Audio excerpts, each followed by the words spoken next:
দর্শক, আপনি কি জানেন পৃথিবীতে একটি প্রাচীর আছে যেটি লম্বায় ২১,০০০ কিলোমিটার দীর্ঘ? ভাবুন তো একবার। তবে সেই প্রাচীর সম্পর্কে আপনি বিশদভাবে না জানলেও কিছুটা তো অবশ্যই জানেন। বলছি the great wall of China, চীনের মহাপ্রাচীরের কথা। এটি পৃথিবীর সপ্তাশ্চর্যগুলোর মধ্যে একটি। আজ আপনাদের চীনের মহাপ্রাচীরের অতীত ইতিহাস ও বর্তমান সম্পর্কে জানানোর চেষ্টা করব।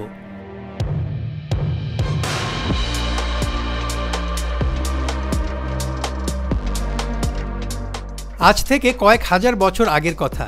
মঙ্গোলীয় বর্বর জাতির হামলা আর লুটপাটে অস্থির হয়ে যেত চীনের বাসিন্দারা। বর্বর এ জাতি নিজ দেশের সীমানা পেরিয়ে অবলীলায় বল্লম, তীরধনুক সহ ধারালো অস্ত্র নিয়ে ঢুকে পড়ত চীনে। দুর্ধর্ষ এ জাতির নাম ছিল হুন। তারা ছিল অসভ্য দস্যু জাতি। তাদের আক্রমণের হাত থেকে বাঁচতে সীমানায় পাহারা বসিয়েও ফল পাওয়া যাচ্ছে না দেখে একটি বিশাল সীমানা প্রাচীর তৈরি করার সিদ্ধান্ত নেন চীনের প্রথম সম্রাট শি হুয়াং।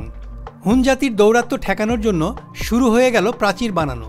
পাথর, ইট, মাটি ও কাঠ দিয়ে শুরু হয় এর নির্মাণ কাজ। দেখতে দেখতে তৈরি হয়ে যায় ৮,৮৫০ কিলোমিটার লম্বা একটি সীমানা বেষ্টনী। এ কথাই এতদিন জানা ছিল সবার।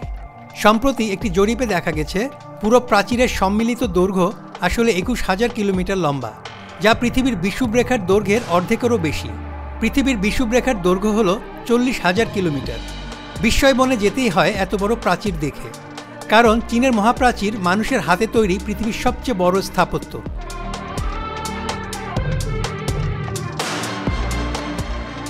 এই বিশাল প্রাচীর তৈরি হতে হাজার বছর লেগে যায়।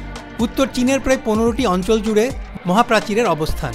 শুরু থেকে শেষ পর্যন্ত মহাপ্রাচীর নির্মাণে অবদান রেখেছে চীনের ২০টি রাজবংশ। এসব রাজবংশের শাসনামলে বিভিন্ন ধাপে প্রাচীরের পরিবর্ধন, সম্প্রসারণ ও পুনর্নির্মাণ করা হয়। এই সামরিক অবকাঠামো তৈরিতে প্রায় ১০ লাখেরও বেশি মানুষকে জোরপূর্বক কাজ করানো হয়। সৈনিক, সাধারণ শ্রমিক, বেসামরিক জনতা এবং সাজাপ্রাপ্ত আসামিদের প্রধানত শ্রমিক হিসেবে ব্যবহার করা হয়েছিল। এ প্রাচীর তৈরি করতে গিয়ে বিভিন্ন সময় প্রায় ৪ লাখেরও অধিক লোক মারা যায়। তাদের অনেককেই এসব দেয়ালের মধ্যেই সমাহিত করা হয়। তাই বিশ্বের সবচেয়ে দীর্ঘ এই স্থাপনা সবচেয়ে দীর্ঘ মানব সমাধি হিসেবেও বিবেচিত।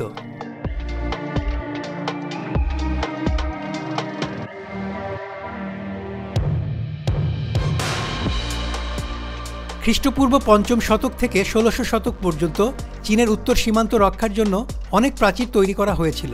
সেই প্রাচীরগুলোর সমষ্টিগত ফল আজকের প্রাচীর। তবে কাজ শুরু হয় ২২০ খ্রিস্টপূর্বাব্দ থেকে ২০০ খ্রিস্টপূর্বাব্দের মধ্যবর্তী সময়ে। চীনের প্রথম সম্রাট কিন শি হুয়াংয়ের অধীনে নির্মিত প্রাচীরটি সবচেয়ে বিখ্যাত। তবে এখন যে প্রাচীর টিকে আছে এতে শির আমলের খুব কম অংশই বাকি আছে। বর্তমান প্রাচীরটি মিং রাজবংশের শাসনামলে নির্মিত হয়। নিজের সাম্রাজ্য রক্ষার জন্য দীর্ঘ করে নির্মাণ করেছিলেন তিনি। এটি চীনের প্রাকৃতিক বাধাগুলো ছাড়াও অন্যান্য অঞ্চল পাহারা দেওয়াই ছিল প্রথম স্তরের নিরাপত্তা ব্যবস্থা। প্রাচীরের সীমানা শুরু হয়েছে সাংহাই পাস থেকে আর শেষ হয়েছে লোপনু নামক স্থানে।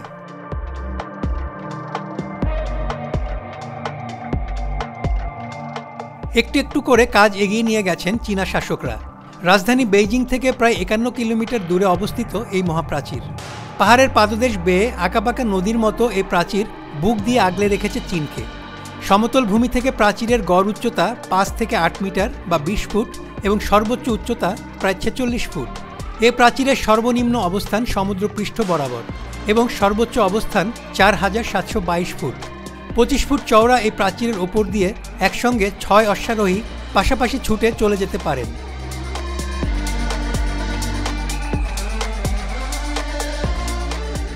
একে প্রাচীর বলা হলেও এই স্থাপনাটি সাধারণ কোনো প্রাচীর নয়। বিভিন্ন দুর্গ, সেনানিবাস, পর্যবেক্ষণ চৌকি ও আভ্যন্তরীণ পথসহ নানা স্থানে সুবিধাজনক অবকাঠামো তৈরি করা হয়েছিল এই প্রাচীরকে কেন্দ্র করে। প্রাচীরের প্রতি আধা কিলোমিটার অন্তর অন্তর রয়েছে পাহারা ছাউনি। এরকম প্রায় ১,২০০ পাহারা টাওয়ার ছিল। সেখান থেকে সীমানার বাইরে চোখ রাখতেন প্রহরীরা। আশঙ্কাজনক কিছু দেখলে আগুন জ্বালিয়ে সংকেত দিতেন অন্য প্রহরীদের।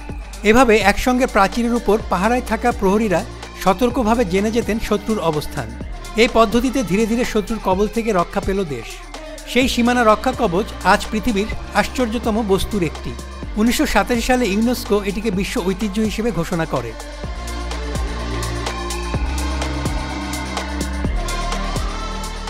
যে প্রাচীর নির্মাণ করা হয়েছিল বিদেশিদের প্রবেশ ঠেকাতে, আজ সেই প্রাচীরই অসংখ্য বিদেশিকে টেনে আনছে তার কাছে। এই প্রাচীর ঘিরে পর্যটকদের আগ্রহের শেষ নেই। প্রতি বছর দেশি বিদেশি প্রায় 5 কোটিরও বেশি পর্যটক এই মহাপ্রাচীর ভ্রমণ করতে আসে। অর্থাৎ প্রতিদিন গড়ে 70 থেকে 80 হাজার মানুষ এই প্রাচীর দেখতে আসে। আর প্রতিদিন প্রায় 15 কোটি টাকার টিকিট বিক্রি হয়। তবে বন্ধের দিন মানুষের ঢল নামে। এই প্রাচীরের সবচেয়ে জনপ্রিয় অংশের নাম বাডালিং। বেইজিং থেকে 70 কিলোমিটার উত্তর পশ্চিমে অবস্থিত বাডালিংয়ের প্রাচীর এখনও পর্যন্ত সর্বোচ্চ মানে সংরক্ষিত রয়েছে।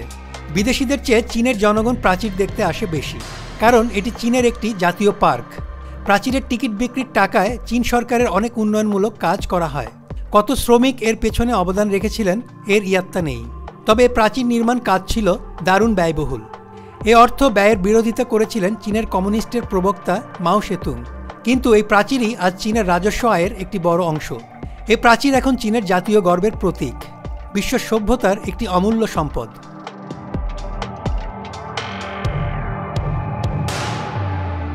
চীনের মহাপ্রাচীরের 3 ভাগের 1 ভাগ অংশ প্রাকৃতিকভাবেই ক্ষয়প্রাপ্ত হয়েছে। তবে সামগ্রিকভাবে প্রাচীরের সবচেয়ে বেশি ক্ষতি হয় 1960 থেকে 70 দশকে ঘটে যাওয়া চীনের সাংস্কৃতিক বিপ্লবের সময়। তখন দেয়ালের ক্ষতিগ্রস্ত অংশের পাথর ব্যবহার করে রাস্তাঘাট সহ বহু সাধারণ মানুষের ঘরবাড়ি তৈরি করা হয়। 90-এর দশক পর্যন্ত অনেক অসাধু লোক এই প্রাচীরের পাথর চুরি করে বাণিজ্যিকভাবে বিক্রি করতে থাকে। 2006 সালে মহাপ্রাচীর সংরক্ষণে কঠোর আইন হবার পর এ ধরনের অবৈধ ব্যবসা অনেকটাই বন্ধ করা সম্ভব হয়। তবে বর্তমানেও চীনের বিভিন্ন অংশে অবকাঠামো নির্মাণে এসব পাথর ব্যবহৃত হচ্ছে।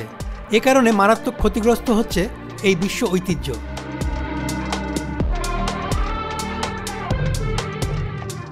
দর্শক, কেমন লাগলো আজকের তথ্যচিত্র? আপনাদের ভালো লাগাই আমার চেষ্টার আনন্দ। তাই নিয়মিত কন্টেন্ট পেতে চোখ রাখুন আমার মহাকাল চ্যানেলে এবং সাবস্ক্রাইব করুন ও আপনার মতামত দিন। সবাইকে ধন্যবাদ।